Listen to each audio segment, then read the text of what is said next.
வெற்றி படையமைப்போம், மீண்டும் என்ஆர் ஆட்சி அமைப்போம். வசந்த மலர் தோட்டத்தில் பூத்துக் குலுங்கும் மலர்களுக்கு நடுவில் ஒரு குறிஞ்சி மலர் பூத்தால் எப்படி இருக்கும்? கற்பனையில் கிடைக்கிற கற்கள் எல்லாம் கதைக்கு உதவாது என நீங்கள் நினைக்கலாம். தோன்றின் புகழோடு தோன்றுக என்று வள்ளுவர் கட்டளையிட்டார். ஆனால் தோன்றிய பிறகும் மக்கள் பேராதரவால் புகழின் உச்சிக்கு செல்ல முடியும் என நிரூபித்த மனிதர்கள் இருக்கிறார்கள். ஆப்ரஹாம் லிங்கன் முதல் தமிழகத்தின் பெரும் தலைவர் காமராஜர் வரை அந்த பட்டியல் நீளும்.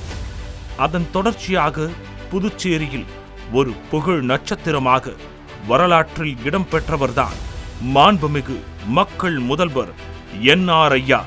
புதுச்சேரி கதிர்காமம் அருகில் உள்ள திலாசுப்பேட்டையில் ஆகஸ்ட் 4ஆம் நாள் நடேசன் என்கின்ற நிலக்கிழார் இறைவனை வேண்ட பாஞ்சாலி என்கிற தவ பெருமாட்டி வயிற்றில் 5வது குழந்தையாக அவதரித்தது ஒரு ஆண் குழந்தை. எந்த குழந்தையும் நல்ல குழந்தைதான் மண்ணில் பிறக்கையிலே. அவன் நல்லவன் ஆவதும் தீயவன் ஆவதும் அன்னையின் வளர்ப்பினிலே என்பதற்கு ஏற்ப பாஞ்சாலி அம்மாள் மற்றும் நடேசன் கவுண்டரின் வளர்ப்பில் ரங்கசாமி என்கின்ற இளம் அரிமா பட்டை தீட்டப்பட்டு கொண்டே இருந்தார். திலாசுப்பேட்டை அரசு நடுநிலைப் பள்ளியில் தொடங்கிய அவருடைய அறிவு தேடல் முத்திரையர் பாளையம் மேல்நிலைப் பள்ளியுடன் முடிந்துவிடும் என பலர் மனப்பால் குடித்தனர். திருவுடையார் எவரினும் நிற்காமல் பயணித்து வெற்றியை தேடிக்கொள்வார் என்பதை உணராத அந்த பாமர நண்பர்களுக்கு பதிலளிக்கும் வகையில் திரு ரங்கசாமி அவர்கள் தாகூர் கலைக்கல்லூரியில் பிகாம் பட்டம் பெறச் சென்றார். அத்துடன் நிற்காமல் சட்டக்கல்லூரியில் சேர்ந்து வழக்கறிஞர் ஆவதை லட்சியமாக கொண்டார். காலங்கள் உருண்டன. கட்டிலம் காளையாக பட்டங்களுடன் வளர்ந்து நின்ற ரங்கசாமிக்கு கலை, இலக்கியம், விளையாட்டு என பல்துறைகளிலும் வித்தகம் ஆக முயன்றார்.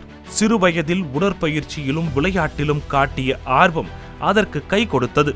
கபடி முதல் கால்பந்து, வாலிபால் என விளையாட்டை ரசித்து விளையாடினார்.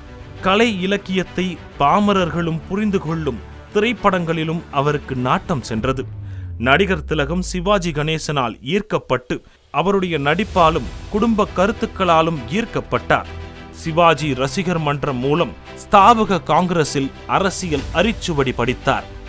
காமராஜர் என்கின்ற பெரும் ஆளுமையை பார்த்து பிரமித்து நின்ற ரங்கசாமி தனக்கும் வாய்ப்பு கிடைத்தால் அவரைப் போல மக்களுக்கு சேவை செய்யலாம் என எண்ணிக்கொண்டார்.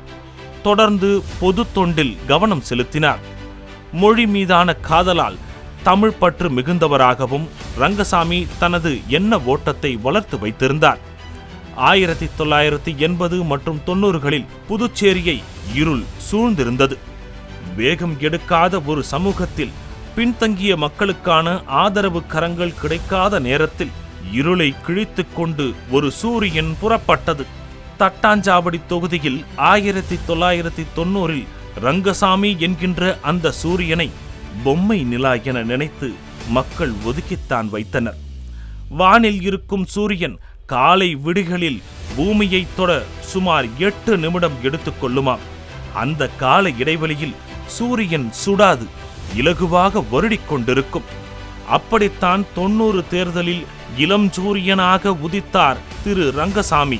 அவரது வருகையை புரிந்து கொள்ள வாக்காளர்களுக்கு அவகாசம் தேவைப்பட்டது.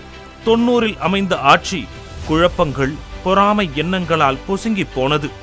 10 மாதத்தில் சுகப்பிரசவம் இருக்கும் என்பார்கள். 90ஆம் ஆண்டின் 10 மாதத்தில் ஒரு ஆட்சி தனக்குத்தானே கருகலைப்பு செய்து கொண்டது.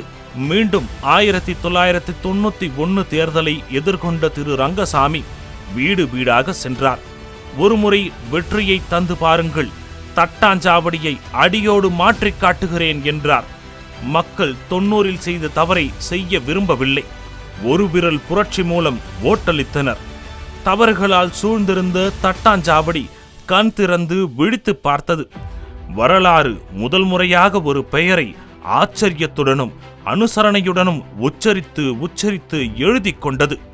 மாட்டுத் தொழுவத்தில் பிறந்த இயேசு மக்கள் தலைவனாக மாறியது போல, யாதவர் குடியில் பிறந்த கண்ணன் பரமாத்மா ஆனது போல, திலாசுப்பேட்டையில் பாஞ்சாலி வயிற்றில் பிறந்த திரு ரங்கசாமி தட்டாஞ்சாவடி தொகுதியில் முதல் முறையாக எம்எல்ஏவாக தேர்வு செய்யப்பட்டார். சுமார் 20 ஆண்டுகள் பீடித்திருந்த குப்பைகளை எல்லாம் தூசு தட்டி சுத்தப்படுத்தி புதுச்சேரி மாநிலத்தின் நுழைவு வாயிலாக தட்டாஞ்சாவடியை மாற்றத் தொடங்கினார். 1991 அமைந்த அமைச்சரவையில் 5வது அமைச்சராக இடம் பிடித்தார் ரங்கசாமி. முதல் முறை எம்எல்ஏ, முதல் முறை அமைச்சர் என்ற தகுதி அவருக்கு இருமாப்பு கொடுக்கவில்லை. மாறாக தன்னை தேர்வு செய்து மாமன்றத்திற்கு அனுப்பி வைத்த தட்டாஞ்சாவடி தொகுதி மக்களுக்கு சேவை செய்யும் வாய்ப்பாக அதை பயன்படுத்தி கொண்டார். மேட்டுப்பாளையம் தொழில்பேட்டைகள் மாண்புமிகு அமைச்சர் ரங்கசாமியின் ஆதரவால் புதிய பரிணாமம் பெறத் தொடங்கியது. தொகுதி இளைஞர்கள், பெண்கள், முதியோர்கள், மாற்றுத்திறனாளிகள், மும்மதங்களின் பெரியோர்கள், வீதியில் கடை வைத்திருப்போர் என அனைத்து தரப்பினரும் அமைச்சர் ரங்கசாமியின் ஆதரவை பெற்றனர். ஒவ்வொரு வீடும் புது மலர்ச்சி பெற தொடங்கியது. பொது வெளிகள் அனைத்திலும் தூய்மை, அடிப்படை வசதிகள் பெருக ஆரம்பித்தன. வேளாண் துறை அமைச்சர் என்ற தகுதியுடன் கால்நடை மருத்துவக் கல்லூரியை அமைத்தார். தொகுதிக்குட்பட்ட அனைத்து பகுதிகளிலும் சாலை வசதிகளை மேம்படுத்தினார். இரவு வெளிச்சத்தை உறுதி செய்தார். முத்திரையர் பாளையத்து குடிநீரை குடித்து வளர்ந்த மாண்புமிகு ரங்கசாமி அவர்கள் அனைவருக்கும் சுத்தமான, சுகாதாரமான குடிநீர் கிடைக்க வேண்டும் என விரும்பி கொள்ளளவு அதிகம் கொண்ட மேல்நிலை நீர்த்தேக்க தொட்டிகளை கட்டினார்.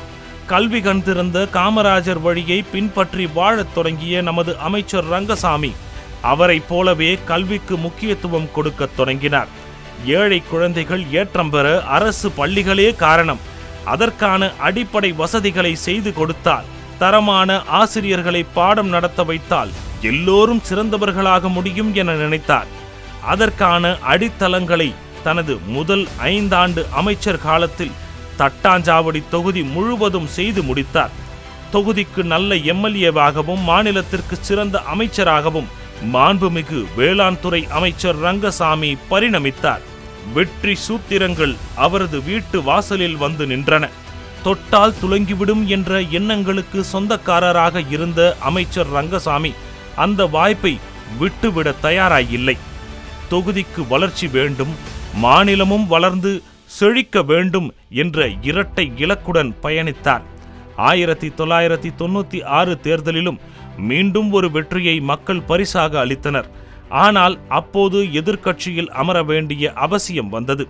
அதுவும் நல்லதுக்கே என நினைத்து மீண்டும் தொகுதி மக்களின் குறைகளை களையும் ஒரு தொண்டனாக, மக்கள் நண்பனாக மாறினார் திரு ரங்கசாமி.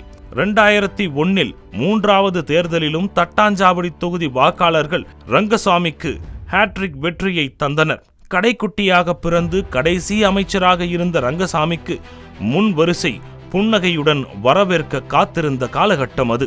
புதுச்சேரி அரசியலை குழப்பங்கள் சூழ்ந்த நேரத்தில் வாராது வந்துதித்த மாமணியாக கல்வி அமைச்சராக இருந்த ரங்கசாமி புதுச்சேரி மாநிலத்தின் முதல் அமைச்சராக மாறினார்.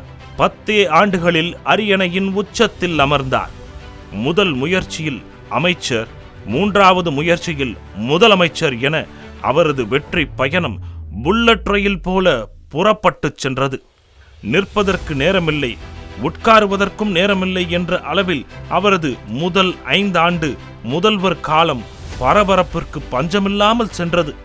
அனைத்து துறையிலும் மறுமலர்ச்சி ஏற்பட்டது. கல்விக்கு மிகவும் முக்கியத்துவம் கொடுக்க ஆரம்பித்தார். காமராஜர் பெயரில் கல்வி நிதி வழங்கும் திட்டம் வந்துதித்தது.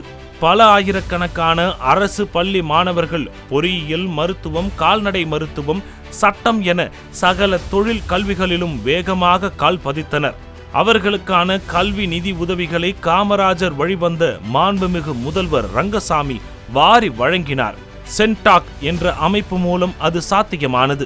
மாநிலம் முழுவதும் அரசு பள்ளிகளை செம்மைப்படுத்தும் பணிகள் தொடங்கின. ஆரம்ப கல்வி முதல் உயர்கல்வி வரை சீர்திருத்தங்கள் செம்மை பெற்றன. கல்வி கண்டிருந்த காமராஜர் என்ற அடைமொழி முதல்வர் ரங்கசாமிக்கும் பொருந்தி போனது. புதுச்சேரி காமராஜர் ஆனார் மாண்புமிகு முதல்வர் ரங்கசாமி. கல்வித்துறையை மட்டுமா செழிக்க வைத்தார்? சுகாதாரத்துறையை அடுத்து கையில் எடுத்தார். சமூக நலத்துறை மற்றும் மகளிர் மேம்பாட்டுத் துறைகள் மூலம் மாநிலம் முழுவதும் உள்ள பெண்களின் நலனுக்காக மாண்புமிகு முதல்வர் ரங்கசாமியின் பங்களிப்புகளும் கூட தொடங்கின.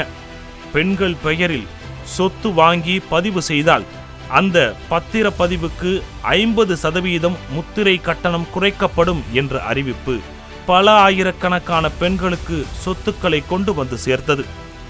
முதியோர்கள் முதல்வர் ரங்கசாமி ஆட்சியில் ஏற்றம் பெற்றனர்.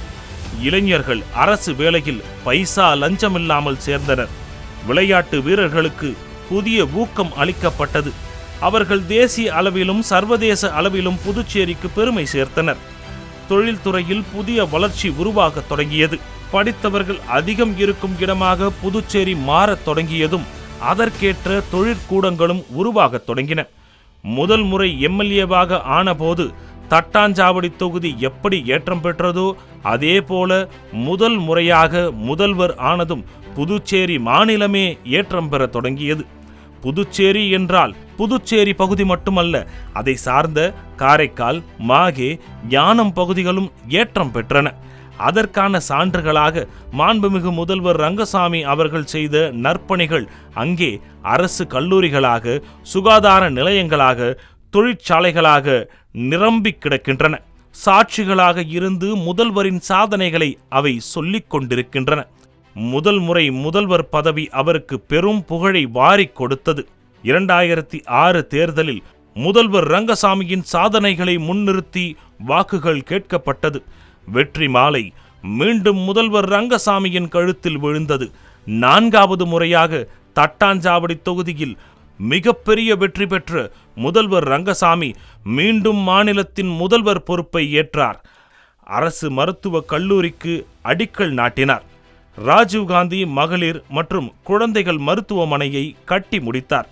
மாநிலம் முழுவதும் உள்கட்டமைப்பு வசதிகள் அதிகரித்தன. தரமான சாலைகள் அமைத்தார். நீர்ப்பாசன வழிகளை தூர்வாரி சரி செய்தார். விவசாயம் செழிக்க வைத்தார். தொழில்களை வளர்க்கத் தொடங்கினார். ஒவ்வொரு துறையாக மேம்பட வழி செய்த மக்கள் முதல்வர் மீது பொறாமை கழிவுகள் வீசத் தொடங்கின. 2வது ஆட்சி காலகட்டத்தில் சுமார் 2 ஆண்டுகளுக்கு பிறகு அரசியல் எதிரிகள் ஒன்று கூடினர். அரசை வழிநடத்தும் பொறுப்பில் இருந்து விலக வற்புறுத்தினர். மக்கள் அவர் பக்கம் நின்றாலும் சகுனிகளின் பிடியில் மக்களின் பிரதிநிதிகள் மயக்கமுற்று கிடந்தனர். காலாப்பட்டு நட்சத்திர ஓட்டலில் சமாதானம் பேச வந்தனர் டெல்லி பாதுஷாக்கள். மக்கள் நலம் பெறுவார்கள், வளம் பெறுவார்கள் என்றால் அது போதும், பதவி வேண்டாம் என முடிவெடுத்தார் மக்கள் முதல்வர் ரங்கசாமி. 2008 ஆகஸ்ட் 25ஆம் நாள் அப்போதைய கவர்னராக இருந்த குர்ஜாராவை சந்தித்து ராஜினாமா கடிதம் கொடுத்துவிட்டு வீடு வந்து சேர்ந்தார்.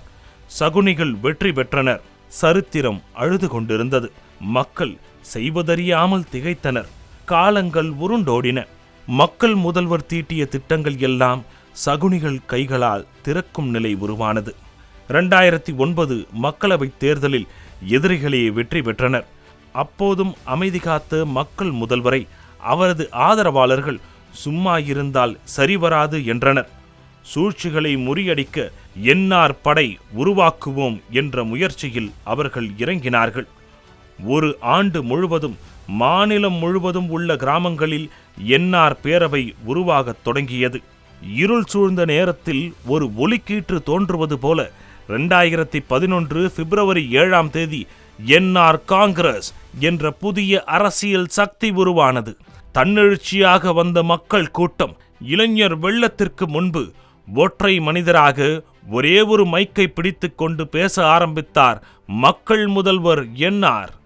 நான் என்ன செய்யவில்லை, நீங்கள் என்ன செய்து விட்டீர்கள் என்று அடுக்கடுக்காக கேள்விகளை கேட்டு ஆட்சியாளர்களுக்கு ஒரு எச்சரிக்கை மணி அடித்தார். அந்த 7 ஆண்டு கால ஆட்சியில் எத்தனை திட்டங்கள் சொல்லிட்டு போகலாம். ஒவ்வொரு வருஷம் கொடுக்குற திட்டம் முத்திரை பதிக்கின்ற மாதிரி இருக்கும். ஒவ்வொரு திட்டமும் ஏதாவது 2.5 ஆண்டு காலத்தில் உண்டா? ஒன்றும் இல்லை.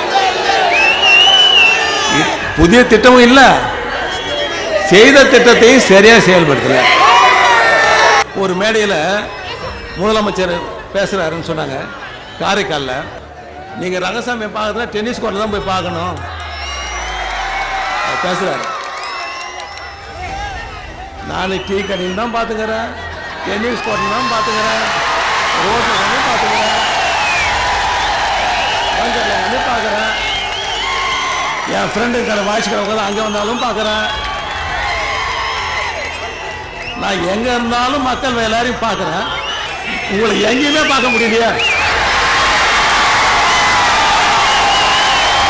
உங்களை எங்கேயுமே பார்க்க முடியும். பார்க்க வேண்டிய இடம் சட்டமன்றம், அங்கேயே பார்க்க முடியலையா? சுமார் 4 மணி நேரத்திற்கும் மேலாக நடந்த அந்த கூட்டத்தில் எந்த தலைவரும் அப்படி ஒரு உணர்ச்சிமிக்க பேச்சுக்களை கேட்டிருக்க மாட்டார்கள். அதன் விளைவு 2011 தேர்தலில் எதிரொலித்தது. நதிகள் நடக்க மறந்தாலும் வெள்ளம் அடித்துச் சென்றுவிடும் என்பது போல அரசியல் சூறாவளி அடிக்க ஆரம்பித்தது.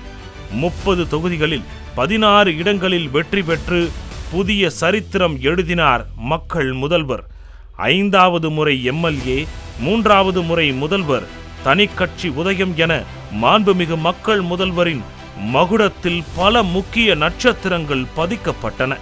2011 தொடங்கிய மாண்புமிகு மக்கள் முதல்வரின் தனிக்கட்சி அரசியல் இன்றும் தொடர்கிறது. இடையில் 2016 முதல் 2021 வரை மக்கள் அவரை எதிர்க்கட்சி வரிசையில் அமர்த்தினாலும் 2021 மீண்டும் அவரையே அரியணையில் அமர்த்தி அழகு பார்த்தனர். 4வது முறையாக முதல்வர் நாற்காலியை அலங்கரிக்கிறார் நமது மக்கள் முதல்வர் என்ஆர் அவர்கள். 2026 ஒரு பிப்ரவரி வருகிறது. இந்த மாதத்திலும் ஒரு 7ஆம் தேதி வருகிறது. கோடி நிலாக்களுக்கு குளிர் தரும் ஒரு கொற்றவனாக நமது மக்கள் முதல்வர் மீண்டும் நம்மை சந்தித்து பேருரை ஆற்ற இருக்கிறார். அரசு பொறுப்பேற்ற பிறகு இந்த அரசு கொடுத்திருக்கின்ற பணிகளில் ஏதாவது ஒரு துறையிலாவது குறையை கண்டுபிடிக்க முடியுமா? கண்டுபிடித்து இருக்கின்றார்களா? சொல்லியிருக்காங்க, ஆனா யாராவது நிரூபித்திருக்கின்றார்களா? நிச்சயமாக இல்லை என்பதை உறுதியாக என்னால் சொல்ல முடியும். 5வது முறையும் நமது மக்கள் முதல்வரே ஆட்சி அமைப்பார். 5ஆம் படையினர் அனைவரும் மக்கள் முன்னால் புறக்கணிக்கப்படுவார்கள். இளைஞர்கள், பெண்கள், முதியோர், மாற்றுத்திறனாளிகள், மீனவர்கள், தொழிலாளர்கள், விவசாயிகள், சிறு வணிகம் செய்வோர் முதல் பெரு வணிகர்கள் வரை பல தரப்பினரும் புதிய அரசு, அது மக்கள் முதல்வர் தலைமையில் அமைய வேண்டும் என விரும்புகின்றனர். பாதைகள் கரடுமுரடானதாக இருந்தாலும் பயணம் செய்பவர் அனுபவசாலி என்பதால் மீண்டும் மக்கள் முதல்வராக புதுச்சேரி மாநிலத்தில் மாண்புமிகு முதல்வராக என்ஆர் அவர்களை தேர்வு செய்வோம். அதற்கான அனைத்து முயற்சிகளிலும் முதல் ஆளாக முன்வந்து செயல்படுவோம். புதுச்சேரி என்றால் என்ஆர், என்ஆர் என்றால் புதுச்சேரி என்ற சரித்திரத்தை மீண்டும் ஒருமுறை சாதித்து காட்டுவோம்.